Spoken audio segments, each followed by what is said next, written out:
My fingers ached. 3 double shifts in 5 days had left me hollow, running on fumes and bad coffee. The last patient had walked out 20 minutes ago, a 7-year-old with a stutter whose mother couldn't afford proper therapy. I'd see him again next week. Pro bono. Like most of my caseload. I locked the front door of the clinic, the old deadbolt sticking like it always did. Queens at night had a particular quality to it. Not dangerous exactly, just tired. Working-class exhaustion painted on every face that passed under the streetlights. My people. The ones who needed help, but couldn't pay Manhattan prices for it. My phone buzzed as I shouldered my worn messenger bag. Carmen, my best friend and the nurse who kept my tiny practice from complete chaos. "Please don't tell me Mrs. Rodriguez is in labor," I said by way of greeting. She was 8 months pregnant and insisted I coach her through breathing exercises, even though that was definitely not in my job description. Worse, Mount Sinai just called me looking for you. They need a speech therapist. Pediatric case. Emergency. I closed my eyes, leaning against the clinic door. Every muscle in my body screamed for my bed. My studio apartment with its lumpy futon and persistent radiator clank suddenly seemed like paradise. "Carmen, it's 9 at night. I'm dead on my feet. It's a kid, Elena. Trauma case. They specifically asked for someone who specializes in selective mutism." Guilt twisted in my chest. That was my specialty. The children who stopped speaking after witnessing something too terrible for words. I'd written my thesis on it. Lived it in some ways. After my parents died. Which hospital? Mount Sinai. VIP wing. They'll be waiting for you. VIP wing. That meant money. Maybe this one time, I'd actually get paid properly. Enough to cover this month's rent without choosing between groceries and electricity. On my way. The subway ride to Manhattan gave me time to pull myself together. I twisted my hair up into something resembling professional, checked my reflection in the dark window. 28 years old and I looked 40. Dark circles under my honey-colored eyes. But my hands were steady. That's what mattered. Mount Sinai's VIP entrance was a different world. Marble floors. Art on the walls. Security that looked more Secret Service than hospital rent-a-cop. A nurse in pristine scrubs met me at the elevator. "Dr. Moretti?" "Just Elena is fine. I'm a speech therapist, not a physician." She nodded, but something in her expression shifted. Pity. Concern. We rode to the 8th floor in silence. When the doors opened, I understood why. Men in black suits, not hospital security. Private. 2 of them flanked a door at the end of the hall. Another stood near the nurse's station, his jacket tailored to conceal but not quite hide the bulk of a shoulder holster. "What kind of case is this?" I asked, my voice dropping low. The nurse wouldn't meet my eyes. "The child's father values privacy. We've had 3 specialists today. None of them could get through to the boy." She led me past the guards. They watched me with professional detachment. Assessing. Cataloging. Making me feel like a potential threat rather than help. Inside the room, medical equipment beeped softly. A child sat on the hospital bed, knees drawn to his chest, staring at nothing. 6 years old, maybe 7. Dark hair, pale skin, eyes the color of jade that looked decades older than they should. "He won't speak," a doctor said from the corner. Exhaustion lined his face too. "Won't interact. Physically, he's fine. Mentally?" He shrugged helplessly. I approached slowly, keeping my movements small. Non-threatening. The boy didn't react. Didn't even track my motion. "Can everyone leave?" I asked. The doctor hesitated. His father requested, "I can't work with an audience. Give me 30 minutes. They filed out. All except one guard who positioned himself outside the glass partition. Watching. Always watching. I sat on the floor. Not on the bed, not in a chair. On the cold linoleum, cross-legged like a kid myself. From my bag, I pulled out colored pencils and paper. Started drawing. Nothing specific. Just shapes. Colors. Movement. Minutes passed. The boy's eyes flickered toward me. Once. Twice. I didn't speak. Didn't push. Just drew. When his small hand reached out and took a green pencil, Something tight in my chest loosened. He drew a tree, bare branches, no leaves. Then, with a red pencil, a single spot of color at the base. Blood? A flower? I couldn't tell. But he was communicating. For the first time in who knows how long, this child was showing me his inner world. I added to his drawing. Gently. A bird on one branch. Still there, even in winter. Still present. His green eyes lifted to mine. The weight of old pain in that gaze made my breath catch. This boy had seen something. Witnessed horror no child should ever know. "You're safe," I whispered. Not a therapy technique, just truth. Right now, in this moment, you're safe. His hand trembled, but he kept drawing. Behind the glass, I felt eyes on me.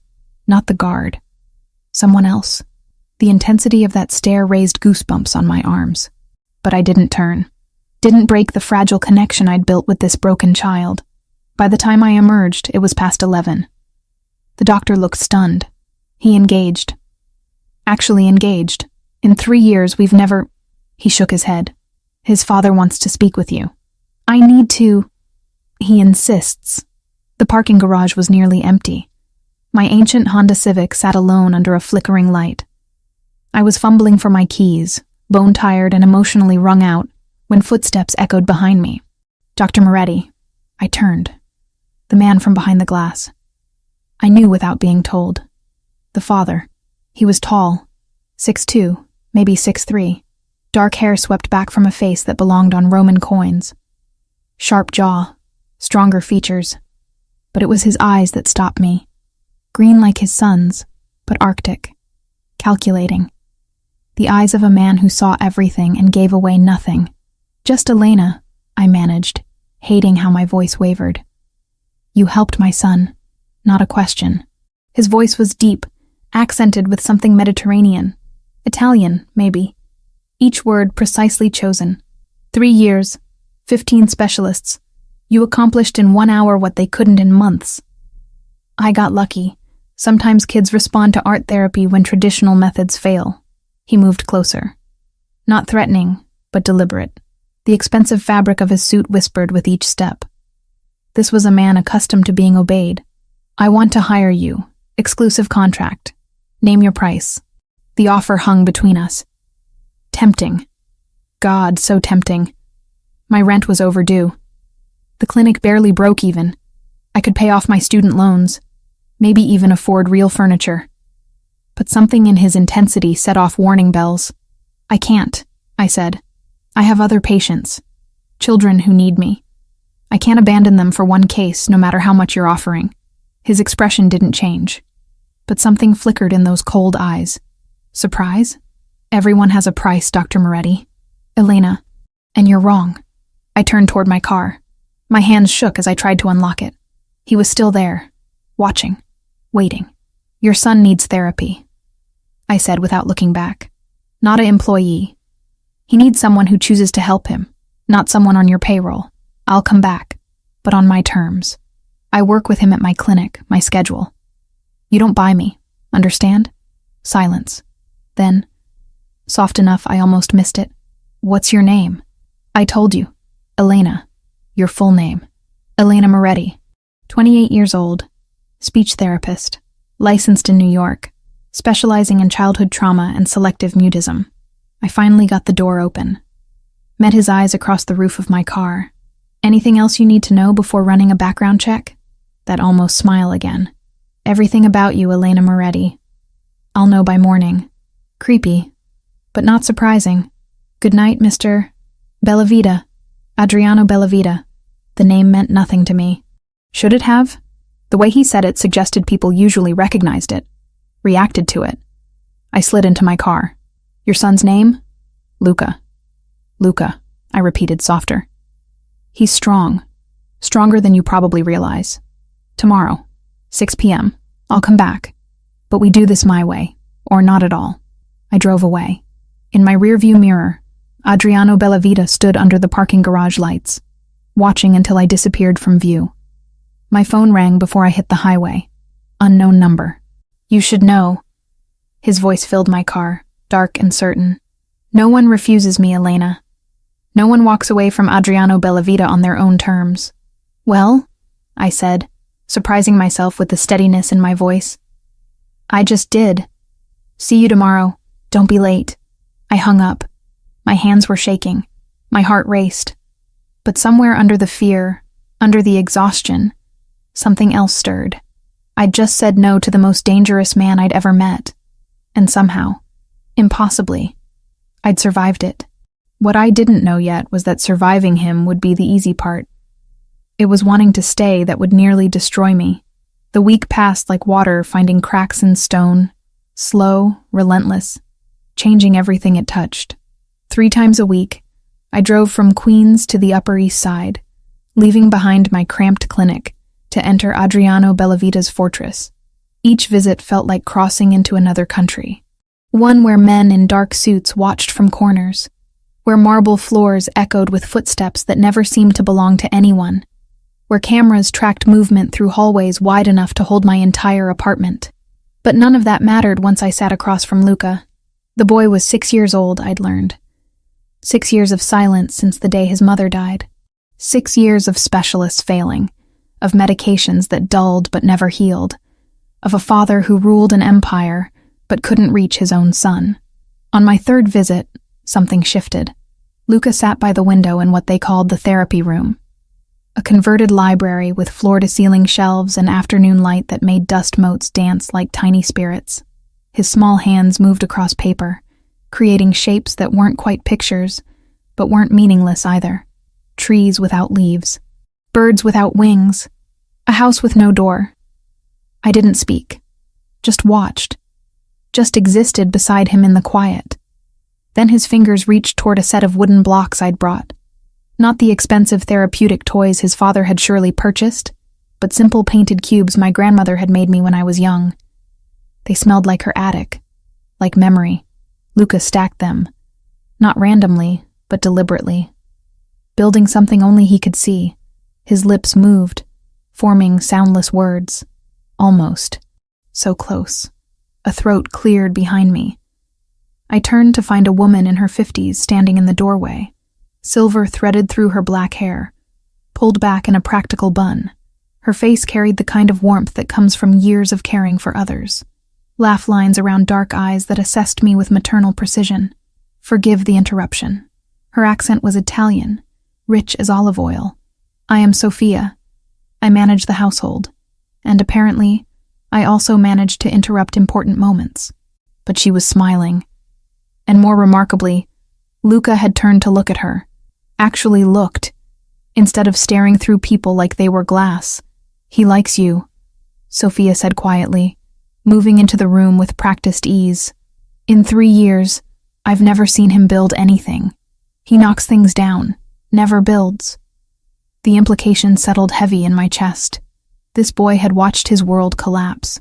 Why would he construct anything when experience taught him it would only fall? Will you stay for dinner? Sophia asked. It wasn't really a question. Mr. Bellavita requests your presence, and I make osso buco that even the silent cannot resist. I should have refused. Should have maintained professional boundaries. But Luca's small hand had reached out to touch the hem of my sleeve. The first voluntary physical contact he'd initiated, and Sophia's eyes held a plea that transcended language. Yes, I heard myself say. I'll stay. The dining room could have hosted a state dinner. Crystal chandeliers, oil paintings of long-dead Bellavitas, a table that could seat 20 but was set for 4. Adriano sat at the head like a king holding court. Sergio, his second-in-command, occupied the seat to his right. A man in his mid-40s with silver at his temples and eyes that calculated everything. I was placed beside Luca, across from Sergio. Sophia appeared and disappeared like a ghost, bringing courses that probably cost more than my monthly rent. Dr. Moretti. Sergio's voice was smooth, educated. My employer speaks highly of your work. Unusual for him to speak highly of anyone. Just Elena, I corrected. And I'm just doing my job. Your job. Adriano finally spoke, his voice cutting through the pretense like a blade through silk. Is that what you call giving my son back his voice? He hasn't spoken yet, but he's trying. I saw him today. His lips moved. The intensity in his green eyes made my breath catch. This wasn't just a father's hope. This was something rawer, desperate. Luca ate his pasta slowly, occasionally glancing at me, checking if I was still there, if this was real. "Tell me," Adriano continued, fingers wrapped around a wine glass he hadn't drunk from. "What made you become a speech therapist?" The question felt like a test, like everything with him was a test. "My grandmother raised me," I said carefully, "after my parents died when I was 8. She had a stroke when I was 15. Lost her ability to speak. I watched therapists help her find words again. I wanted to give that gift to others." Something flickered across his face. Understanding? Empathy? It vanished too quickly to name. "Loss," he said, "is a language all its own." The weight of those words pressed against the elegant room. Sergio shifted uncomfortably. Sophia, bringing more wine, hesitated.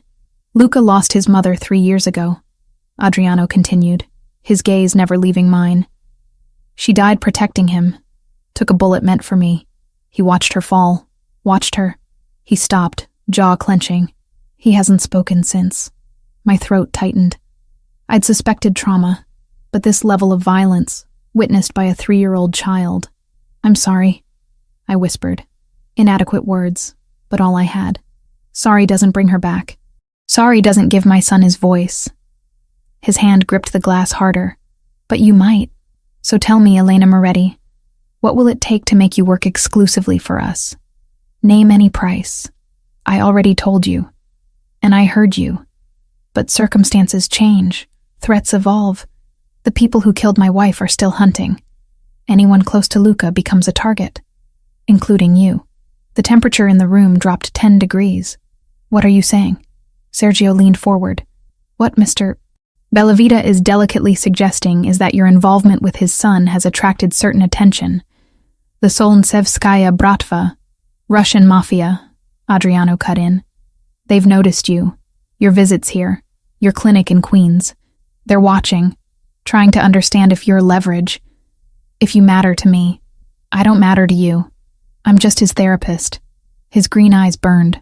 "They don't know that. And by the time they figure it out, they might have already decided you're useful." Fear coiled in my stomach, cold and alive. So what am I supposed to do? Stop seeing Luca? Abandon him when he's finally making progress? No. Adriano stood, moving to the window that overlooked the city. "You stay close. You let me protect you. You stop pretending you can remain separate from this world. I never asked to be part of your world, but you are. The moment you walked into that hospital room, you became part of it." I pushed back from the table, anger overriding self-preservation. "This is insane. I'm calling the police." "And tell them what?" Sergio's voice was soft, almost kind. "That the Russian mob might be interested in you because you're treating a child? They'll laugh. And then you'll be alone, unprotected, with enemies you don't understand." Sophia appeared beside Luca, gently guiding him from the room. He looked back at me, those green eyes so like his father's, filled with confusion. I'd raised my voice, disrupted his peace. When the door closed, I faced Adriano again. "I can't live like this. Looking over my shoulder, being afraid. You're already afraid. I see it in how you check your rearview mirror, how you lock your car doors immediately. You've felt eyes on you for days, haven't you?" My silence confirmed it. "That black SUV 3 blocks from your clinic," he continued. "The man in the coffee shop who's there every time you stop for your morning caffeine. The clicks on your phone line. You've noticed but told yourself it was paranoia. How do you—" "Because I put them there first. My protection, watching over you. Making sure the Bratva didn't get to you before I could warn you."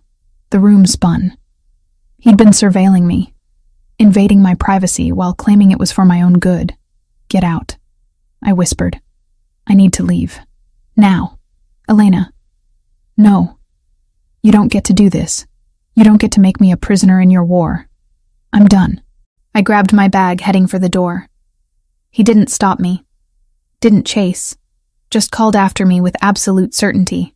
"You'll be back. Because you care about Luca. And because you're smart enough to know that walking away from protection is walking toward danger." I drove home shaking. Every car behind me looked suspicious. Every shadow held threats. He'd poisoned my peace, made me see danger everywhere. But he'd also told me the truth. 3 days later, after lying awake every night, jumping at sounds, checking locks obsessively, I returned to his mansion. Not because he'd won, because Luca needed me.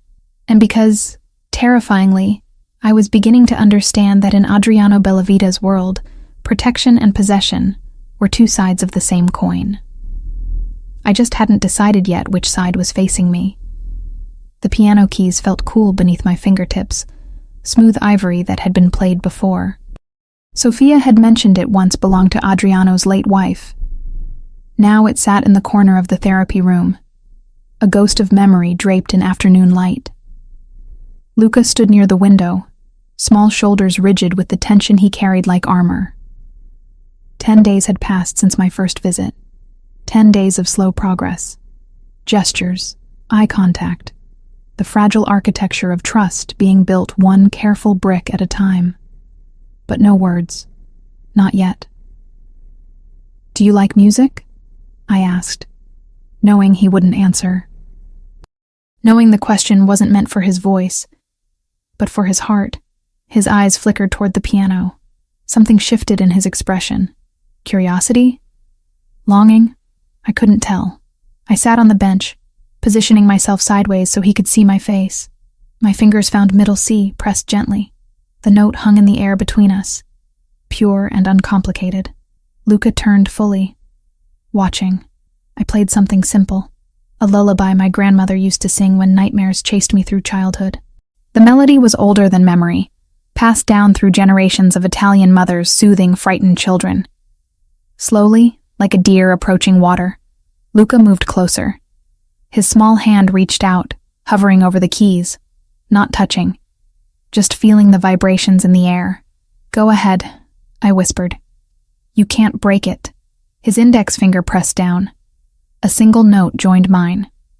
Then another. Not random. Deliberate. He was creating something. I adjusted my playing to follow his lead, building harmony around the notes he chose. His lips moved, forming soundless words. Almost. So desperately close. Then it happened. Ma. The syllable escaped like a bird freed from a cage. Barely audible. Fragile as spun glass. But there. Real. My hands froze on the keys. Luca's eyes went wide with shock, as if he'd surprised himself. His small body began to tremble. "It's okay," I said quickly, dropping to my knees in front of him. "You're okay." That was perfect. So perfect, Luca. Tears spilled down his cheeks. 3 years of silence breaking apart. He reached for me, and I pulled him close, feeling his tiny frame shake with sobs that had been trapped for too long. The door opened. I knew without looking who stood there. Adriano's presence filled the room like a storm front. But when I glanced up, his face held something I'd never seen before. Vulnerability. Raw and unguarded. He moved toward us slowly, as if afraid sudden movement might shatter the moment. Knelt beside me. His hand trembled as it touched his son's dark hair. "Luca," he breathed. Just the name. Just that prayer. And suddenly we were all together. Adriano's arms encircling both of us. His son crying. Me caught in the middle of something sacred and terrifying. I could smell his cologne, feel the warmth of his body, sense the barely controlled emotion radiating from him like heat from a furnace. "Thank you," he whispered against my hair. So quiet I almost missed it. "Thank you." The moment stretched. Seconds becoming minutes, becoming an eternity compressed into shared breath and pounding hearts. I should have pulled away, should have maintained professional distance. But Luca's small hand gripped my shirt, and Adriano's arm pressed against my shoulder, and everything felt simultaneously right and completely impossible. When Luca finally calmed, Sofia appeared with juice and cookies. She took him gently, whispering soothing Italian words. The door closed behind them, leaving Adriano and me alone in the sudden silence. "That was the first sound he's made," Adriano said, still on his knees, still close enough that I could count his eyelashes. "In 3 years. You gave him that. He gave it to himself. I just provided space. No.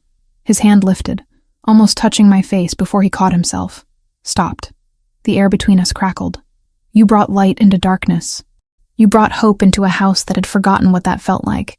I stood quickly, needing distance, needing to remember who I was, what this was. Professional, therapeutic, nothing more. I should go. It's been a long session. Stay. One word. A command and a plea wrapped together. Mr. Bellavita. Adriano, please. After what we just shared, I think we've moved past formality. That's exactly why I need to leave. My voice sounded steadier than I felt. Boundaries exist for a reason. I'm Luca's therapist. Nothing more. Aren't you? The question hung heavy, because he was right. Somewhere between colored pencils and piano keys, between silence and that first fragile sound, something had shifted. I wasn't just his therapist anymore. I was entangled. Tomorrow, I said, gathering my bag. Same time. We'll build on today's progress. I made it to the door before he spoke again. Will you have dinner with us tonight? Sophia's making pasta. Luca would like you there. That's not appropriate. Since when is sharing a meal inappropriate? Since you started looking at me like that. The words escaped before I could stop them. Adriano's eyes darkened. He closed the distance between us in 3 strides. Like what? His voice dropped to barely above a whisper. Like you're the first thing that's made sense in 3 years? Like your sunlight after nothing but night? My back hit the door. He stopped inches away. Not touching. Not threatening. Just there. Overwhelming every sense. You're my son's therapist, he said, echoing my own thoughts. You're inappropriate. You're impossible. And I can't stop thinking about you. His hand lifted again. This time his fingers brushed my cheek. Feather light. There and gone. But the touch burned. Adriano. His phone erupted with harsh ringtone. He cursed in Italian, pulled it from his pocket. Sergio's name flashed on the screen. What? His voice turned cold. Professional. The mask slamming back into place. I couldn't hear Sergio's words, but I watched Adriano's expression change. Harden. Transform into something dangerous. I'm on my way. He ended the call. Looked at me with regret and fury warring in his eyes. I have to go. Don't leave. Wait here. I need to... Wait. Please. Then he was gone. I stood there trembling, confused, terrified by how much I'd wanted him to kiss me, by how close I'd been to letting him. 20 minutes later, I was driving back to Queens, my hands still shaking on the wheel. 2 days passed without word from him. 2 days of seeing my normal patients, trying to focus on work, jumping every time my phone rang. Then Carmen called at 2 a.m. Elena, get to the clinic. Now. I'd never heard her voice shake before. The storefront was destroyed, glass everywhere, graffiti in Russian covering the walls, equipment smashed, files scattered across the floor like murdered paper. Carmen stood in the wreckage, phone in hand, tears streaming down her face. The police just left, she said. They called it vandalism, random. But Elena? She held out her phone. This was spray painted on your office door. I looked at the photo. Russian words I didn't understand, but the meaning came through clear enough in the image beneath them. A target, with my name. This isn't random, Carmen whispered. Someone knows you. Someone sending a message. My phone buzzed. Unknown number. But I knew. Are you hurt? Adriano's voice was controlled fury. How did you... Are... you... hurt? No. But my clinic... I'm 10 minutes away. Don't move. Don't talk to anyone. Wait for me. Adriano, what's happening? The Bratva found you. They're sending a message to me through you. Pack what you need from your apartment. You're not going back there. I'm not going anywhere with... This isn't negotiation, Elena. They know where you work, where you live. They know you matter to me, and that makes you a target. I don't matter to you. I'm just... If you were just my son's therapist, they wouldn't have touched your clinic. But you're more than that. And we both know it. Black SUVs appeared at the end of the street. 5 of them, moving in formation. You have a choice, Adriano said. Stay here, unprotected, and wait for them to decide you're worth taking. Or come with me. Let me keep you safe. Carmen gripped my arm. Who is that? Elena, what have you gotten into? The SUV stopped. Adriano stepped out of the lead vehicle, phone still at his ear. Even from a distance, he looked lethal. Purpose and power wrapped in an expensive suit. Choose, he said, but choose now. I looked at my destroyed clinic. My life's work scattered and broken. Thought about my empty apartment with its flimsy locks. About Luca's green eyes and that first fragile sound. About Russian words spray-painted like a death threat. If I come with you, I said quietly, I do it for Luca. Not for you. Whatever helps you sleep at night. And this is temporary. Just until it's safe. Of course. But something in his voice said he didn't believe that any more than I did. I ended the call. Told Carmen to go home. Promised I'd explain later. Then I walked toward Adriano Bellavita and the 5 black SUVs, carrying nothing but my purse, and the knowledge that I'd just crossed a line I could never uncross. He opened the door for me, his hand at the small of my back as I climbed in. Possessive, protective, the boundaries between the two already blurring. You'll stay at the mansion, he said, sliding in beside me. Separate wing, total privacy, just until we neutralize the threat. How long will that take? His jaw clenched. As long as necessary. The SUV pulled away from my ruined clinic, from my old life, toward a mansion in the Upper East Side, where a 6-year-old boy was learning to speak again, and his father was teaching me what it felt like to be both protected and possessed. I watched Queens disappear in the rearview mirror, and wondered if I'd ever see it the same way again, or if Adriano Bellavita had just become both my salvation and my destruction, wrapped in the same dangerous package. Living under Adriano Bellavita's roof was like existing in 2 worlds simultaneously. The mansion breathed luxury through every marble surface, every oil painting, every chandelier that cost more than my yearly salary. But beneath the elegance, danger pulsed like a second heartbeat. Men in dark suits patrolled the perimeter. Cameras tracked movement through hallways. Every door had a guard, and I was trapped in the center of it all. 2 weeks had passed since the night my clinic was destroyed. 2 weeks of waking in silk sheets that felt like chains, of eating meals I couldn't taste, of working with Luca while his father watched from doorways with eyes that burned through my professional facade. My routine became ritual. Morning sessions with Luca using the equipment Adriano had installed. Afternoons conducting telemedicine appointments with my other patients through the laptop he'd provided. Evenings that stretched into uncomfortable dinners where Sophia's cooking was the only thing that kept the silence from suffocating us all. But Luca was progressing. That's what mattered. That's what I told myself every time I felt Adriano's gaze tracking my movements like a predator studying prey. The boy was making sounds now, humming during our art sessions, attempting syllables when we played piano together. His small hand would reach for mine more often, seeking contact, building trust. And every time he smiled, something in my chest cracked open just a little more. It was during one of those interminable dinners that everything shifted. Sophia had outdone herself. Ossobuco that fell off the bone, risotto that melted on the tongue, wine that probably cost more than my car. Luca sat beside me, close enough that his knee bumped mine under the table. Adriano faced us both, his green eyes moving between his son and me with an intensity that made breathing difficult. "Tell me about your family," he said suddenly. Not a request. Never a request with him. I set down my fork. There's not much to tell. Humor me. The weight of his attention pressed against me like a physical thing. Even Sophia paused in her serving, sensing the shift in air pressure. "My parents died when I was 8, I said finally. Car accident on the way home from my birthday party. My grandmother took me in, raised me in a tiny apartment in Brooklyn.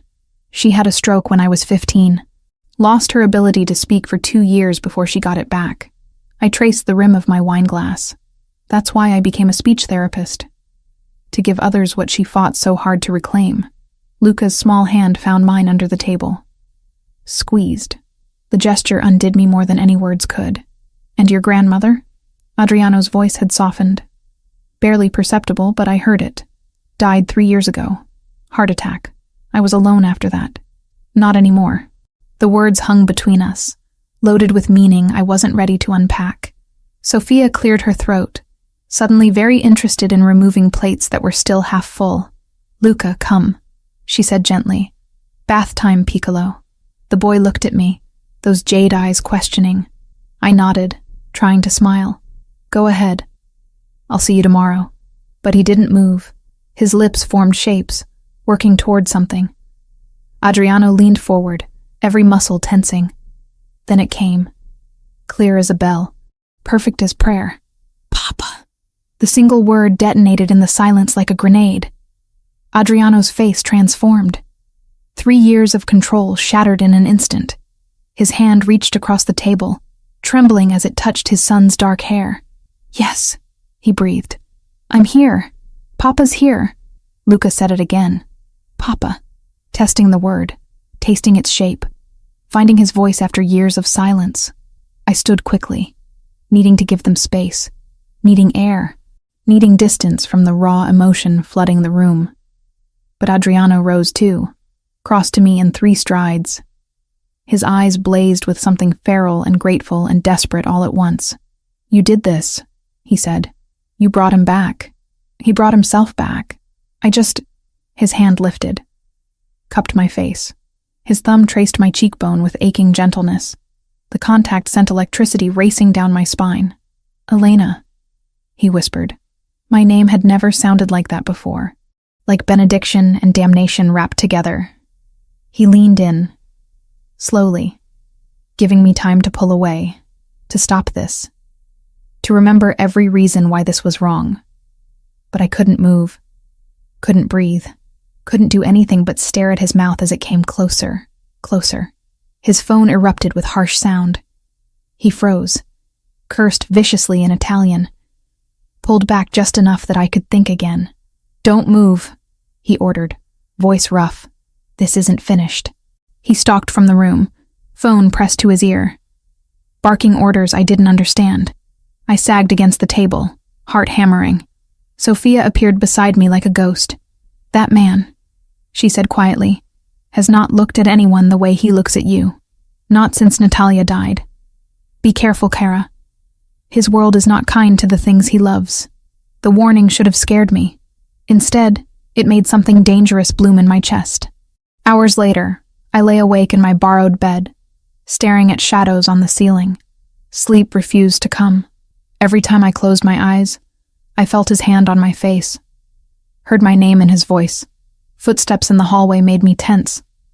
A shadow passed under my door, paused. I held my breath, wondering if he would knock, if I would answer. But he moved on, and I told myself the disappointment twisting in my gut was relief. The next morning, everything changed again. I was working with Luca in the garden when Sergio appeared. His face was grim. He bent to whisper something to Adriano that made every line of his body go rigid. "Take Luca inside," Adriano said. Not to me, to Sophia, who appeared as if summoned. "What's happening?" I demanded. "Business. Nothing that concerns you." "Don't lie to me." His eyes flashed. "My office. Now." We faced each other across his massive desk. The room smelled of leather and power, and the cologne that haunted my dreams. "The Bratva have made their next move," he said. "They're targeting the orphanage where you volunteer, threatening to burn it down unless you're handed over to them." The floor tilted beneath me. "That's insane. There are children there. Innocent. They don't care about innocence. They care about leverage. About hurting me through the people He stopped, jaw clenching. "Through the people connected to me. I have to turn myself in. I can't let them hurt those kids because of me." "Absolutely not. It's not your decision. The hell it isn't." He moved around the desk, loomed over me. "You think I'll let them take you? Use you? Destroy you to get to me? It's not about you. It's about innocent children who need protection more than I do. You don't understand what they'll do to you, Elena. The Bratva don't negotiate. They torture. They break. His voice cracked. "I can't. I won't lose someone else." The raw pain in his voice stopped my argument cold. That night, I made my decision. At 2 a.m., I packed a small bag, Left a note for Luca explaining I had to go help some children, that I'd come back when I could. I made it halfway down the hallway before strong hands caught my arms. Adriano spun me around. Fury and fear warred in his expression. Where the hell do you think you're going? To turn myself in, to save those kids. Over my dead body. It's not your choice. I shoved at his chest. Those children have no one else. I'm all they have. I won't let them burn because you can't control your enemies. And I won't let you die because I pulled you into this world. We were shouting now. Guards appeared at the end of the hall, but Adriano waved them off. You don't own me, I hissed. You don't get to decide what I do with my life. You're mine to protect whether you like it or not. I'm not yours. Aren't you? His voice dropped to something dangerous. Then why does your pulse race when I'm near? Why do you watch me like you're starving? Why didn't you pull away when I almost kissed you? Because I'm an idiot, I whispered. Because despite everything I know about you, every warning screaming in my head, I can't stop. He kissed me. No warning. No permission. Just his mouth claiming mine with desperate hunger. His hands cupped my face, holding me like something precious and fragile and his entirely. I should have fought. Should have pushed him away. Should have remembered every reason this was wrong. Instead, I kissed him back, my fingers tangled in his hair, his arm banded around my waist, pulling me flush against him. The kiss deepened, turned savage. 3 weeks of tension exploding between us like a bomb finally detonating. When we broke apart, both breathing hard, his forehead rested against mine. You're not going anywhere, he said. I'll handle the bratva. I'll protect those kids. But you stay here, where I can keep you safe. Adriano, please. The word cracked something in me. Please, Elena. Let me protect you. And God help me. I nodded. Because somewhere between colored pencils and that first desperate kiss, I'd stopped being just a therapist in his world. I'd become the thing he'd fight wars to keep. The morning after the kiss, I woke tangled in sheets that weren't mine, in a room that smelled like him. Cedar, an expensive cologne, and something uniquely Adriano that I couldn't name, but would recognize anywhere. We'd crossed every line, shattered every boundary. The night had been inevitable from the moment his lips first touched mine in that hallway. Desperation and need and 3 weeks of denial, combusting into something that left me trembling, and changed. Now, watching dawn paint patterns across unfamiliar walls, guilt settled in my chest like stones.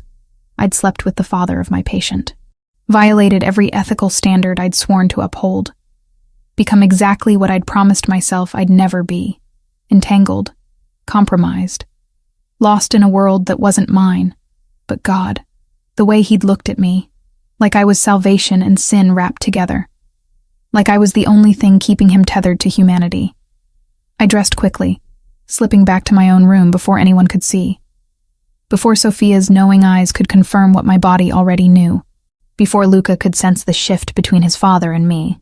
The guilt followed me through breakfast, through my morning session with Luca, who was forming simple words now, testing sounds against his tongue with newfound confidence. Through lunch that I couldn't taste. You're troubled, Cara. Sophia appeared beside me in the garden where I'd hidden after Luca's nap. Her weathered hands carried a tray of espresso and biscotti. Your eyes, they carry weight today. I'm fine. You're a terrible liar. She sat beside me, her presence maternal and undemanding. He's a good man, you know. Adriano. Despite what the world sees, despite what he must do. Sophia. He hasn't smiled in 3 years, hasn't looked at anyone with warmth since Natalia died. But you, she touched my hand gently. You brought light back to this house, to both of them. Don't let guilt steal what little happiness we're allowed in this dark world. Tears burned behind my eyes. I crossed lines I shouldn't have crossed. Lines drawn by people who've never loved someone impossible, who've never had to choose between what's proper and what's necessary. Her accent thickened with emotion. That boy needs you. This house needs you. And Adriano. He needs you most of all, even if he doesn't know how to say it. Later that afternoon, during free playtime, Luca brought me a drawing. His small hands had worked crayon across paper with deliberate care. 3 figures. A tall man with dark hair, a small boy, and a woman with honey-colored hair between them, holding both their hands. Familia, he whispered. Family. One of his new words, practiced during our Italian lessons. My throat closed. It's beautiful, Luca. He pointed at me. Then at the drawing. His green eyes held such hope it shattered something inside me. This child who'd lost his mother was claiming me as something more than his therapist, building a family in his imagination because reality had stolen his. I held him close, feeling the weight of responsibility and love and terror mixed together. That night, I heard voices from Adriano's study, low, urgent, the kind of conversation that meant business, the dangerous kind. I knew I should walk away, should respect his privacy, should maintain whatever distance we had left. Instead, I moved closer, pressed my ear against the heavy door, hit them before they hit the orphanage. Adriano's voice was ice. I want Victor Morozov eliminated. No warnings, no negotiations. We end this. That's war. Sergio's voice carried caution. Total war with the Bratva. Are you certain she's worth— Don't finish that sentence. Fury vibrated through every word. Elena is not up for discussion. The orphanage is not negotiable. We strike first, hard enough that they never threaten mine again. The men are ready. But Adriano, this could cost— I don't care what it costs. Make the arrangements. Footsteps approached the door.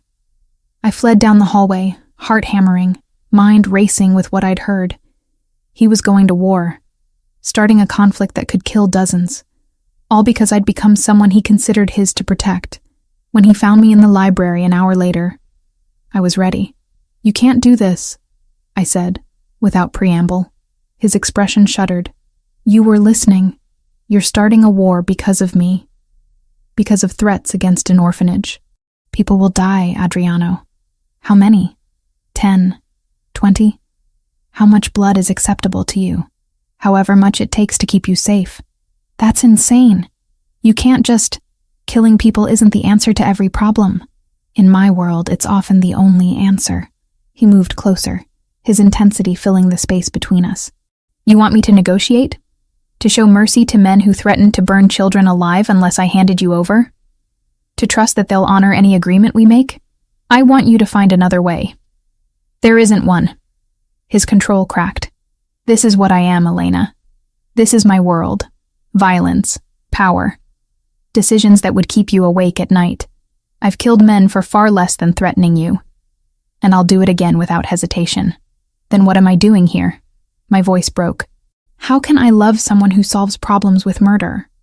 How can I look at Luca and tell him his father is a good man when I know what you're capable of? The word hung between us. Love. I'd said it without meaning to. Without permission from my logical brain that screamed this was temporary. Impossible. Wrong. You love me? His voice dropped to barely above a whisper. I don't want to. God knows I've tried not to. But yes, I love you, and I hate myself for it. He kissed me then, desperate and claiming. His hands cupped my face like I was something precious he was terrified of losing. Then let me protect you the only way I know how. He breathed against my lips. Let me eliminate this threat so you can sleep without fear. So Luca can keep his therapist. So I can keep— He stopped, jaw clenching. Keep what? The first thing that's mattered to me since Natalia died. The confession broke something in both of us. We didn't make it back to his room that night either. The library became our sanctuary, our battlefield. The place where love and violence and impossible choices collided. 3 days later, he left in the pre-dawn darkness. I watched from my window as black SUVs lined up like soldiers, as he slid into the lead vehicle without looking back. Luca found me there at sunrise, my forehead pressed against cold glass. Papa? His voice was small, worried. He'll be back, I promised, pulling him close. Your papa always comes back. But I wasn't sure if I believed it. The hours stretched into torture. Luca sensed my tension, growing quiet again, retreating into himself the way he had before I arrived. Sophia moved through the house like a ghost, lighting candles in the chapel I didn't know existed. It was 4 a.m. when headlights finally swept the driveway. I ran, downstairs, through hallways, out into the cold night air. He emerged from the SUV and my breath stopped. Blood. So much blood. His white shirt was ruined with it. His face pale beneath Mediterranean coloring. "I'm fine," he said before I could speak. "It's not all mine." Sergio appeared behind him. "Get him inside. I need her to stop looking at me like that." Adriano interrupted, his eyes locked on mine, like she's afraid of me. "I'm not afraid," I whispered. "I'm terrified, but not of you. For you." Inside, in his private bathroom, I played nurse, cleaning cuts, bandaging wounds. A deep gash on his forearm that should have had stitches. Bruised ribs that made him hiss when I touched them. "It's done," he said as I worked. "Viktor Morozov is dead. The threat is eliminated. You're safe now." My hands shook as I wrapped gauze around his arm. "How many? Don't ask questions you don't want answered. How many men died tonight because of me? None of them died because of you." He caught my chin, forcing me to meet his eyes. "They died because they threatened innocence. Because they chose this life. Because in war, there are casualties. But not you. Never you." Tears fell despite my attempts to stop them. He wiped them away with bloody knuckles. "I love you," I whispered, "and it terrifies me. Because loving you means accepting this. Accepting violence and danger and a world I don't understand. Then don't accept it." His voice was rough, broken. "Walk away. Take the out I'm giving you. Luca will survive. Sophia will find him another therapist. And you can go back to your safe life in Queens and forget any of this happened. Is that what you want? What I want is irrelevant. What's best for you is... Don't tell me what's best for me." I gripped his wounded arm harder than necessary. "I'm here. I'm staying. Because I love you. Because Luca needs me. Because despite every logical reason to run, I can't imagine being anywhere else." Something shifted in his expression. Relief and pain and desperate hope mixing together. "Then stay," he breathed. "Stay and let me love you back. Let me build something that isn't built on violence. Let me try to be the man you deserve instead of the monster I've become." I kissed him, tasted blood and promises and impossible futures on his lips. "You're not a monster," I whispered. "You're just a man trying to protect what's his. And whether I like it or not, I'm his now too." "Welcome to my hell," his eyes said. "Where loving someone means accepting their darkness. And God help me, I was ready to burn." Time moved differently in the aftermath of violence. 4 weeks stretched like years, each day bleeding into the next as I watched Adriano heal from wounds that should have killed him. The first week, he barely moved. Fever ravaged his body from an infection the doctors hadn't caught initially. I sat beside his bed, changing bandages, forcing him to drink water, listening to him mutter in Italian through fever dreams that made him vulnerable in ways he'd never allow when conscious. Luca understood something had happened. His father's absence from their nightly routine left gaps the boy filled by clinging to me. He slept in my room more nights than not, his small body curled against mine. Seeking comfort, I desperately tried to provide while my own fear threatened to drown me. "Mama Elena," he whispered one night. Not a question, a claim, a need. The first time he'd called me that, and it shattered every defense I had left. "I'm here, sweetheart," I breathed, holding him tighter. "I'm not going anywhere." By the second week, Adriano was sitting up, arguing with doctors, demanding to work from bed. Sergio brought files that I promptly stole, earning glares that would have terrified me months ago, but now just made me stubborn. "You need rest, not business," I told him, hiding his laptop. "I need to ensure you're protected," he countered, trying to reach past me. The movement made him hiss with pain. "I'm protected. You have a small army outside. Now lie down before you tear your stitches." Something in his expression softened. "When did you become so bossy? When you became so impossible?" His hand caught mine, thumb tracing circles on my wrist. "During the operation, when everything went wrong, all I could think about was getting back to you. To Luca. I couldn't die because I hadn't told you." He stopped, jaw clenching. "Told me what?"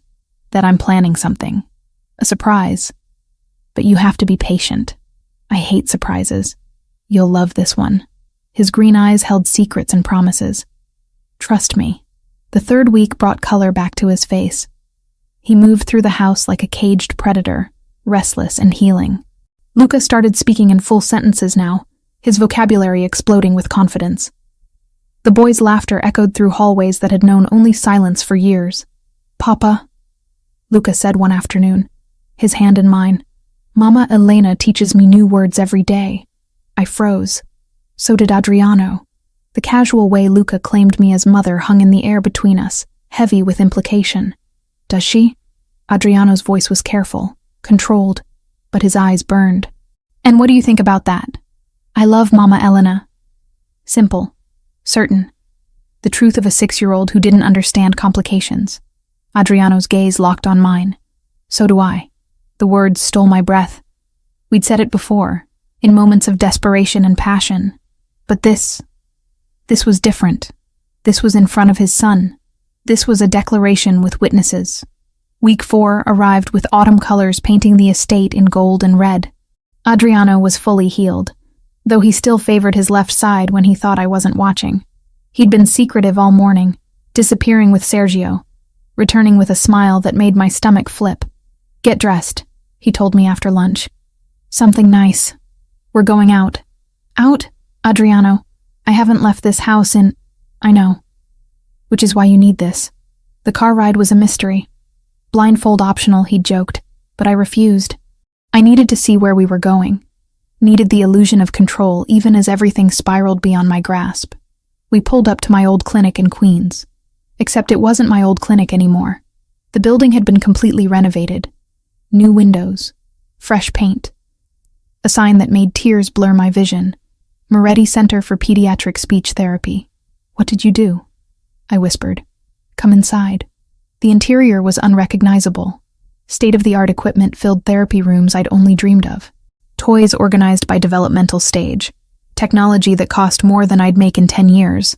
An office with my name on the door. And staff.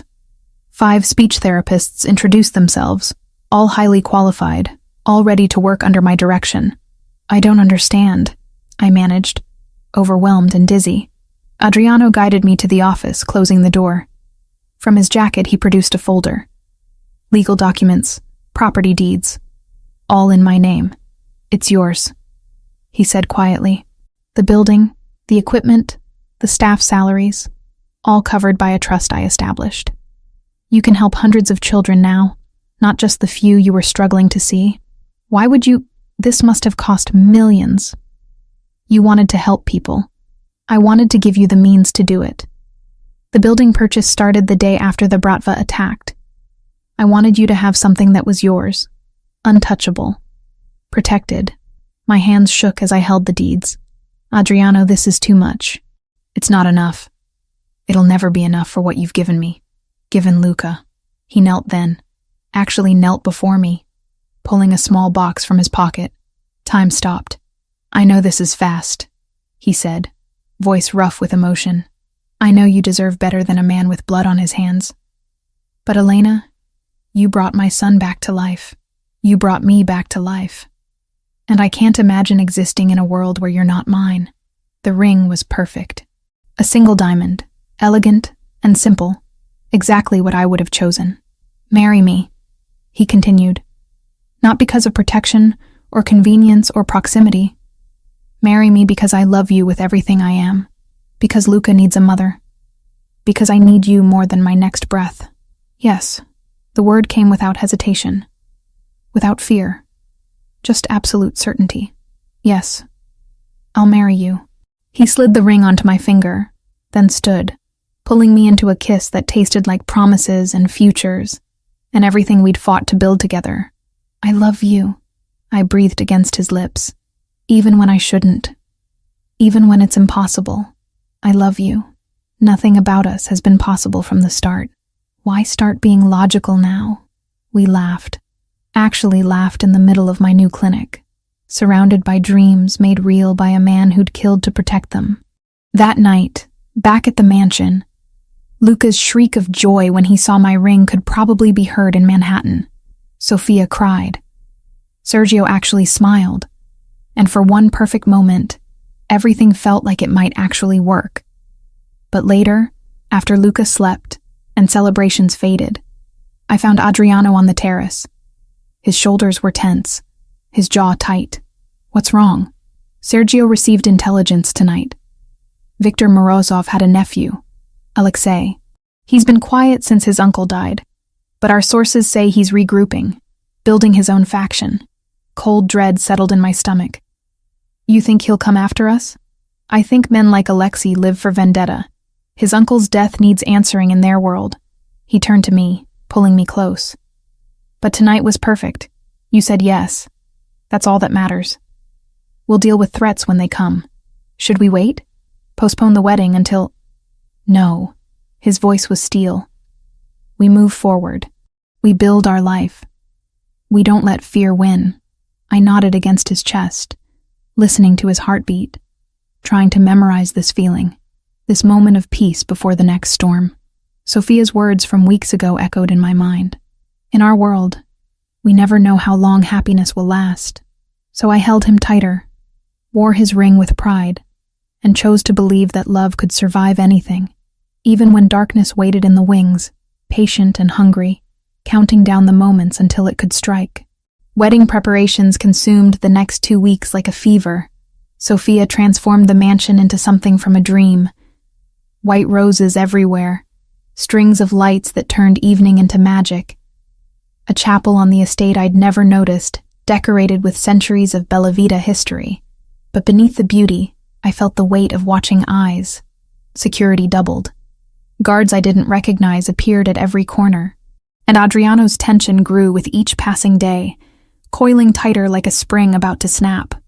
I'd started going to the clinic during preparations, 2, sometimes 3 times a week to meet my new staff, review treatment protocols, familiarize myself with equipment that still felt too expensive to touch.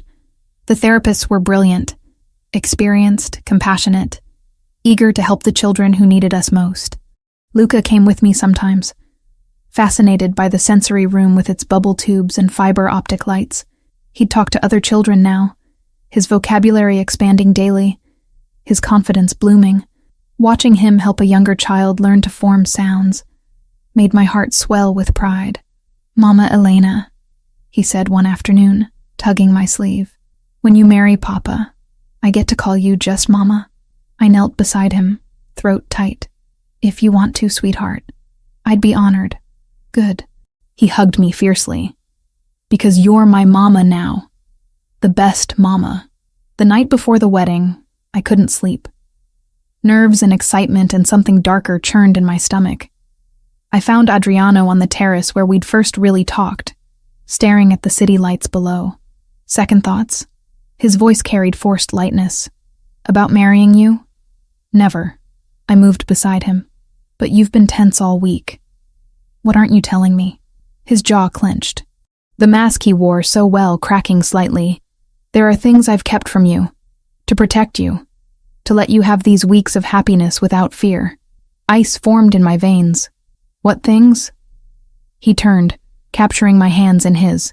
"Alexei Morozov, Victor's nephew. He's been quiet since his uncle died, but my intelligence says he's rebuilding, gathering the remnants of the Bratva, and he's sworn vendetta. Why didn't you tell me?" I pulled back, betrayal sharp in my chest. "Because you deserve to plan our wedding without that shadow. Because I wanted to give you something pure, before dragging you deeper into my world." His green eyes held regret and determination. "But I promised you transparency. So I'm telling you now before we say vows. Alexei is out there. He's dangerous. And marrying me puts an even bigger target on your back. You're telling me this now? Hours before our wedding? I'm giving you an out. One last chance to walk away before..." I kissed him. Hard, silencing the doubt in his voice with the certainty in my heart. "I'm not walking away." I breathed against his lips. "Tomorrow I become your wife. We face Alexei together. We face everything together. That's what marriage means." Relief and love flooded his expression. "I don't deserve you. Probably not. But you're stuck with me now." The wedding day dawned perfect and terrifying. Sophia helped me dress in lace and silk that made me feel like a bride from old Italian paintings. Carmen flew in as my only guest, crying the moment she saw me. "You look like a princess," she whispered, fixing my veil. "Are you sure about this?" "About him? More sure than I've been about anything." The chapel held maybe 30 people. Adriano's men, looking uncomfortable in formal wear. Sophia, beaming with maternal pride. Sergio, actually smiling. And Luca, in a tiny suit, holding our rings with the seriousness of someone entrusted with the world's most important task. Then I saw Adriano at the altar, and nothing else mattered. He wore black, as always, but the raw emotion on his face as I walked toward him made him look vulnerable and powerful simultaneously. When I reached him, his hand trembled, taking mine. "You came," he whispered, as if he doubted until this moment. Always. The ceremony blurred. Words in Italian and English. Vows we'd written ourselves. His promising to protect but never cage me. Mine promising to love him despite the darkness we'd have to navigate together. Luca's clear voice saying, "I give Mama and Papa these rings," made everyone laugh through tears. Then Adriano kissed me as his wife, and the world reduced to that single point of connection. His, mine, ours. The reception was intimate. Dinner on the terrace under stars and lights. Music that made me think of my grandmother's kitchen. Luca dancing between us, giggling as Adriano swung him in circles. I'd never been happier. Never felt more complete. Then Sergio appeared, phone pressed to his ear, face grim. He pulled Adriano aside, and I watched my husband's expression darken with each whispered word.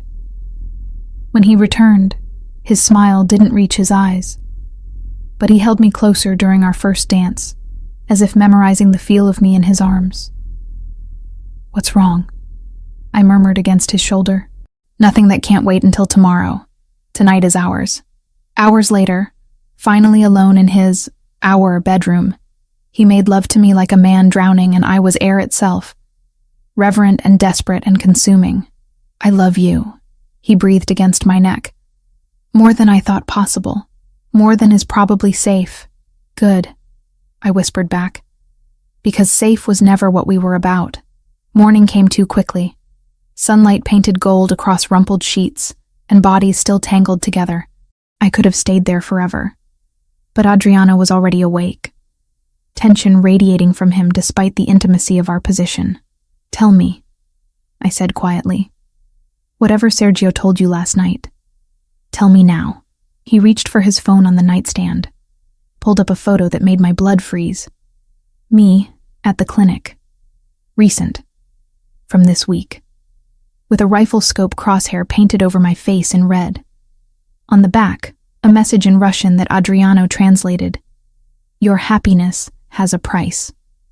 A.M. Alexei sent this during our reception," Adriano said, voice carefully controlled. "He knows about the clinic. About our wedding. He's watching, waiting for the right moment to strike. I should have been terrified, should have broken down. But something harder had formed in me over these months. So what do we do?" His eyes widened slightly. "You're not afraid?"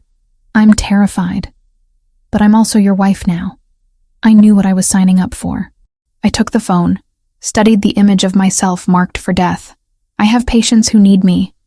Children counting on me. I won't let Alexei Morozov steal that. "Elena, he's threatened your life. And you'll protect me. We'll have security. We'll be careful. But I won't hide." I met his gaze, letting him see my resolve. "You didn't marry a woman who breaks at the first sign of danger. You married a woman who grew up in Brooklyn, who rebuilt her life from nothing. I'm stronger than he thinks." Pride and worry warred in his expression. "You'll have maximum security at the clinic. 4 guards minimum. You don't go anywhere without protection." "Agreed. And you follow every protocol I establish. No arguments." "I'll follow reasonable protocols," I countered. "But I won't become a prisoner in my own life." He pulled me close, face buried in my hair. "Your courage is going to give me a heart attack. Then I guess you'll need me to perform CPR." Despite everything, he laughed. Actually laughed. "How did I survive before you? You didn't. You just existed. Now you live." Those words meant to comfort, seemed to shake something loose in him. He kissed me again. Slower this time, claiming and grateful and terrified all at once. The next weeks would test everything we'd built. Alexei lurked in shadows, patient and dangerous. Security became oppressive but necessary. Every trip to the clinic was planned military precise. But I kept working, kept helping children find their voices, kept building the life Adriano had given me the means to create. And at night, I came home to my husband and son, to family dinners where Luca chattered about his day, to Sophia's knowing smiles, to a love that had bloomed in the most impossible soil. "Do you regret it?" Adriano asked one night, holding me as we watched Luca sleep. Marrying into this world, I thought about my destroyed clinic in Queens, about Russian threats and armed guards, and living under constant surveillance, about ethics I'd compromised and lines I'd crossed. Then I thought about Luca calling me Mama, about Adriano's rare smiles, about children learning to speak in a clinic that bore my name. "Not for a single second," I whispered. "This is exactly where I'm supposed to be, even if danger waited in the wings, even if our happiness had a price tag attached, because some loves were worth fighting for, worth dying for."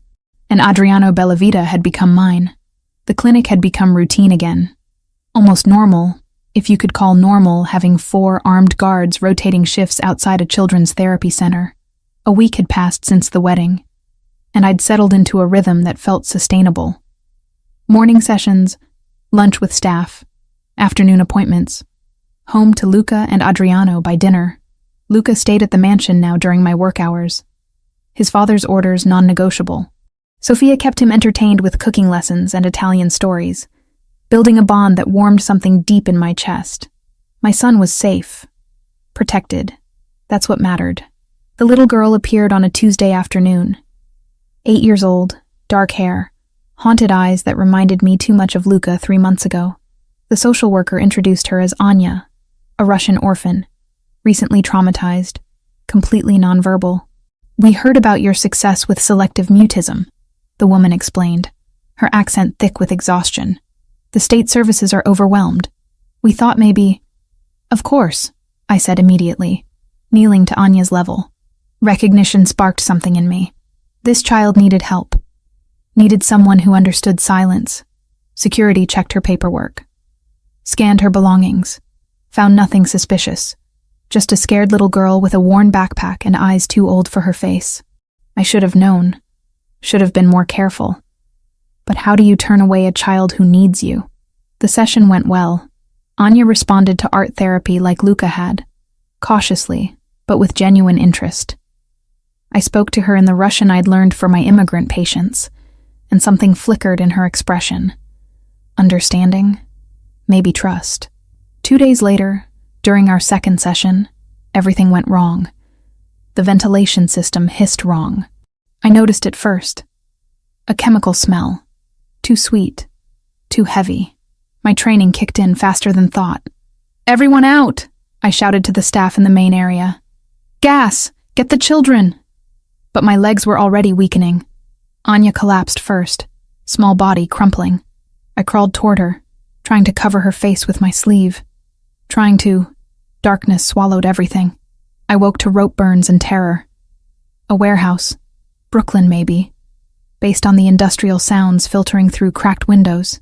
Anya beside me, whimpering, her small hand gripping mine with desperate strength. "It's okay," I whispered in Russian, forcing calm into my voice despite the panic clawing my throat. "We're going to be fine. I promise." 3 guards rotated watches. Professionals, but bored. They'd been told we were bargaining chips, nothing more. They didn't see us as threats. That was their mistake. I'd grown up in Brooklyn, learned to pick locks with a hairpin when I was 12 and locked myself out. The muscle memory returned as I worked the rope binding my wrists, fingers trembling but steady enough. Anya watched with wide eyes as I freed first myself, then her. "When I say run," I breathed in Russian. "You run to the back door. Don't look back. Understand?" She nodded. This brave little girl who'd been through too much already. The guard's lighter sat on a crate near scattered newspapers. Careless. Fatal. I created the distraction we needed. Smoke, billowing thick and black toward the ceiling, triggering whatever survival instincts these men had. In the chaos, Anya ran. I followed, praying Adriano had people tracking us, praying the smoke would be visible, praying we'd survive long enough to matter. The assault came minutes later. Professional, brutal, efficient. Sergio found us huddled behind a dumpster 2 blocks away, wrapped us in blankets, rushed us toward waiting vehicles. "Where's Adriano?" I demanded, voice hoarse from smoke. "Finishing it," Sergio said grimly. "You don't want to see that part, Elena.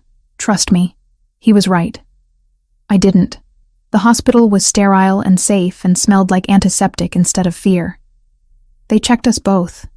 Minor smoke inhalation, dehydration, shock, but alive. We were alive.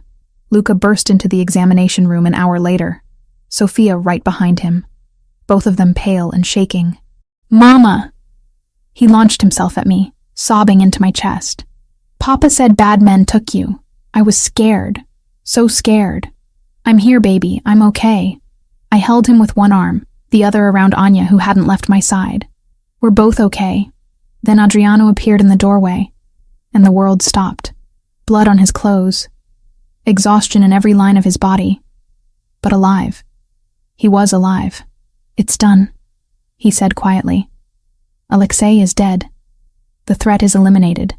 I nodded, unable to speak past the relief choking me. He crossed the room in 3 strides, gathered all of us, me, Luca, even Anya, into arms that shook with the aftermath of violence I'd never see, but would always feel the weight of. 2 weeks later, I stood in family court with a lawyer Adriano had hired. Anya's case was complicated. She'd been used by the Bratva, traumatized, orphaned twice over, but I wanted her. Needed to give this child the safety she deserved. Temporary guardianship granted, the judge said. Adoption proceedings can begin, but understand, this will take time. Extensive background checks, home studies, probably a year or more. "We have time," I said, looking at Anya, who sat between Luca and me, small hands gripping both of ours. "We have all the time she needs." 14 months vanished like water through fingers. Months of therapy for Anya, watching her slowly find her voice. Months of Luca becoming the protective older brother she needed. Months of building routines and trust in something that felt impossibly like normal family life. The clinic thrived. 300 children on our roster now, with staff I'd trained personally. My dream made real by a man who'd killed to protect it. And through it all, love. So much love it sometimes felt like drowning in the best possible way. I stood in our bedroom, 2-week-old Leonardo sleeping in my arms, and watched through the window as Adriano played with Luca and Anya in the garden below. My husband had stepped back from operations, letting Sergio handle most of the business. He wanted to be present. To be the father he'd learned how to be because I'd shown him it was possible. "Mama." Luca's voice drifted up. "Anya said her first joke. Come here." I smiled, tears pricking my eyes. Yesterday, the adoption had been finalized. Anya Moretti Bellavita. Our daughter. Officially. Finally. That night, all of us gathered around the dining table. Adriano, me with Leonardo, Luca chattering about school, Anya practicing new words with Sophia's patient encouragement. Normal. Impossible. Ours. "What are you thinking?" Adriano asked, catching my distant expression. I looked at my family. At the boy who'd found his voice. At the girl who'd found her home. At the baby who represented futures we'd fought wars to protect. At the man who'd taught me that love and darkness could coexist. That I'd do it all again. I said quietly. Every terrifying moment. Every impossible choice. Because it led here. To this. He reached across the table, took my hand. His wedding ring caught the light. Matched mine, simple gold, inscribed with Italian words that meant, through darkness, light. "I love you," he said. Not a confession anymore, just truth. "I love you too. All of you." Luca and Anya giggled at something Sophia said. Leonardo made soft sleeping sounds. And Adriano looked at me like I'd hung the moon, when really, we'd both just survived the night long enough to see dawn. This was our happily ever after, built on impossible foundations, defended with blood and sacrifice, but ours completely. And I wouldn't change a single moment of the journey that brought us here. Not one.